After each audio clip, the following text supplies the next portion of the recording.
오늘 우리에게 주시는 하나님의 말씀입니다.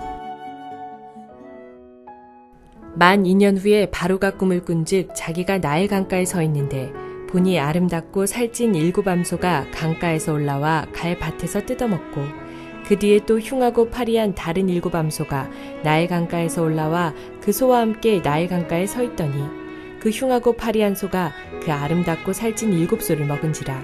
바로가 곧 깨었다가 다시 잠이 들어 꿈을 꾸니 한 줄기에 무성하고 충실한 7이삭이 나오고 그 후에 또 가늘고 동풍에 마른 7이삭이 나오더니 그 가는 7이삭이 무성하고 충실한 7이삭을 삼킨지라. 바로가 깬즉 꿈이라. 아침에 그의 마음이 번민하여 사람을 보내어 애굽의 점술가와 현인들을 모두 불러 그들에게 그의 꿈을 말하였으나 그것을 바로에게 해석하는 자가 없었더라. 술 맡은 관원장이 바로에게 말하여 이르되 내가 오늘 내 죄를 기억하나이다. 바로께서 종들에게 놓아사 나와 떡 굽는 관원장을 친위대장의 집에 가두셨을 때 나와 그가 하룻밤에 꿈을 꾼즉 각기 뜻이 있는 꿈이라. 그곳에 친위대장의 종된 히브리 청년이 우리와 함께 있기로 우리가 그에게 말하매 그가 우리의 꿈을 풀되 그 꿈대로 각 사람에게 해석하더니 그 해석한 대로 되어 나는 복직되고 그는 매달렸나이다. 사랑하는 성도 여러분, 평안하셨습니까? 오늘도 주님께서 주시는 말씀을 통하여 복된 하루를 살아가시기 바랍니다. 오늘 우리에게 주실 말씀은 창세기 41장 1절에서 13절 말씀입니다. 바로가 꿈을 꾸는 걸 통해 가지고 고민하기 시작합니다. 바로는 지금 애굽의 절대 권력자입니다. 그에게는 고민할 만한 것이 정치적인 권력 아니면은 아마 없었을 것입니다. 근데 지극히 작은 꿈 하나 때문에 지금 고민하고 있다는 것입니다. 여기에 지금 중요한 것이 있습니다. 지금 하나님께서는 바로 왕을 요셉에게 사건에 개입하게 하시기 위해서 꿈이란 방법을 사용했습니다. 그런데 하나님이 능력이 있기 때문에 사실 바로로 하여금 요셉의 사건에 개입하게 하려면은 뭐 무서운 천둥과 벼락을 치게 하든지 아니 천재 지변을 통하든지 여러 가지 기타 더 놀랍고 그다음에 바로가 깜짝 그냥 충격받을 수 있는 방법을 통해서도 하나님께서는 분명히 요셉의 사건에 바로를 개입시킬 수가 있었을 것입니다. 그럼에도 불구하고 하나님께서는 꿈이란 방법을 통해서 지금 바로를 요셉의 사건에 개입하게 하십니다. 이것은 하나님께서 어떤 일을 역사하실 때에는 꿈 가지고도, 그러니까 작게 느껴지는 것 가지고도 충분히 하나님의 역사를 이루게 하실 수 있다는 것입니다. 지금 바로가 그 꿈을 통해 가지고 생각하기 시작합니다. 고민하기 시작합니다. 만약에 바로가 꿈을 꾸고서도 고민하지 않았다면은 절대로 요셉이 감옥에서 나오는 일은 벌어지지 않았을 것입니다. 그가 고민했기 때문에 결국은 나오게 된 것입니다. 근데 여러분 생각해 보십시오. 사람이란 게 꿈을 일상적으로 꾸게 됩니다. 그래서 바로가 지금 꿈을 꾸었다 해도 그냥 그런 꿈을 꿨나 보다라 우리가 생각할 때도 어떤 꿈을 꾸면 유난히 생각나는 것이 있습니다. 그럼에도 불구하고 우리는 생각난다 해도 그냥 생각나나 보다라만 생각하고 지나갈 수가 있습니다. 바로도 그와 같이 했었을 수도 있었을 것입니다. 그럼에도 불구하고 그는 자꾸만 꿈에 빠져들게 된 것입니다. 이것이 바로 하나님의 역사입니다.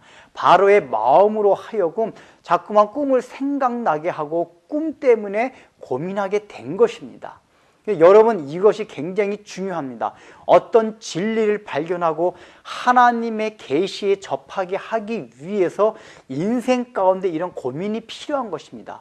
하나님께서는 사람이 살아갈 때에 아무 평안하게 살아가는 사람을 보게 됩니다. 그러나 그러한 사람에게도 반드시 이러한 꿈을 주십니다. 그 꿈이 무엇입니까? 인생의 장애물을 주신다는 것입니다. 그 장애물을 통해서 고민하게 합니다. 인생에 대해서 진지하게 생각하게 됩니다. 과연 인생이라는 건 무엇인가? 나의 삶이 무엇인가? 즉 아무 생각 없었던 사람에게 그 사람으로 하여금 인생과 그 다음에 역사와 모든 면에 대해서 자꾸만 깊이 생각하게 되는 그런 과정을 하나님께서 주시는 것입니다. 이것이 지금 바로에게는 꿈으로 다가온 것입니다.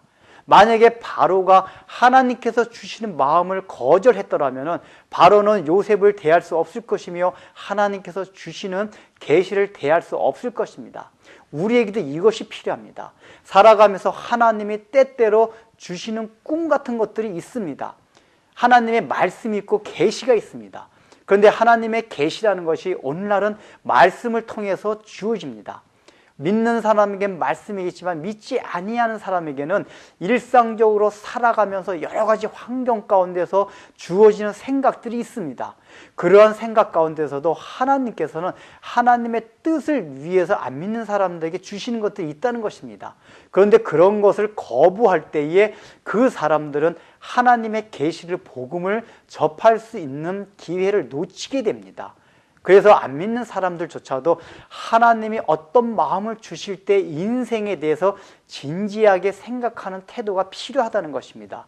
왜 예수님께서 가난한 자가 복이 있다고 말씀하셨습니까? 가난하다는 것은 가장 기본적으로 인생에 대해서 진지한 태도를 가지는 것을 말합니다. 뭔가 진리에 대해서 갈급해하는 것을 말합니다. 진리에 대해서 갈급해하기 위해서는 진지한 태도가 없으면은 그런 갈급한 마음이 나오지 않습니다.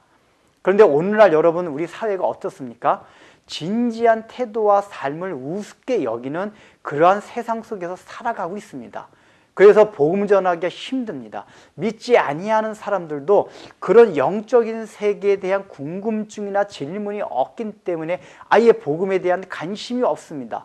그런데 더 중요한 것은 이러한 진지하지 못한 삶의 태도를 우리 그리스도인들도 갖고 있다는 얘기입니다. 그래서 우리 신앙생활 자체가 깊지 못한 것을 우리가 많이 경험하게 됩니다. 우리가 신앙생활 하고 나서도 하나님께서 우리에게 던져주는 질문들이 많이 있습니다. 여러분, 그것이 없습니까? 왜 분명히 예수 믿으면 복 받으라고 했는데 복이 그대로 오지 않나? 순종하면 하나님께서 형통한 삶을 주신다고 했는데 왜 나는 이렇게 순종하면서 살아가는데도 이렇게 형통한 삶이 나한테 허락되지 않는 것인가? 라는 우리가 어떤 신앙에 대해서도 진지한 태도를 갖기 시작하면 하나님께서 우리에게 주시는 생각과 사인들이 너무나 많이 있습니다. 그것을 우리가 깊이 대하고 그것을 그러한 태도로 나가야지만이 신앙에 대해서도 우리가 하나님의 놀라운 계시를 만날 수가 있습니다. 그런데 그러한 진지한 태도가 없기 때문에 우리의 신앙의 깊이가 날마다 그 수준에 머무르고 있는 것입니다. 왜냐고요? 하나님의 계시는 분명히 우리에게 주어져 있습니다. 사인을 보내주십니다. 그러나 그것을 대하는 우리가 갈급해하는 태도가 없기 때문에 그 사인을 보지 못하고 하나님의 계시를 깨닫지 못하는 것입니다. 하나님의 섭리를 깨닫지 못하는 것입니다.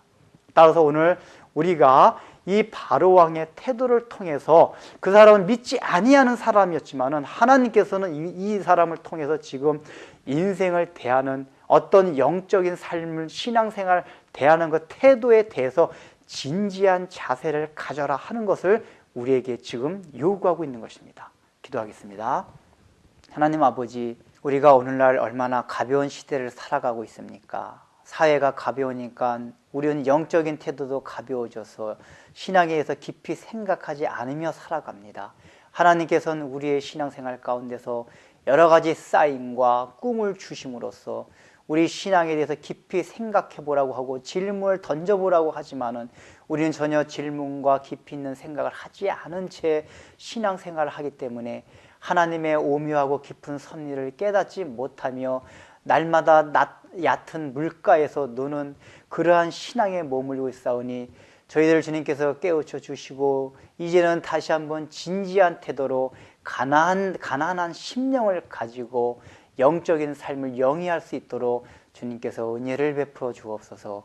예수님의 이름으로 기도드립니다. 아멘.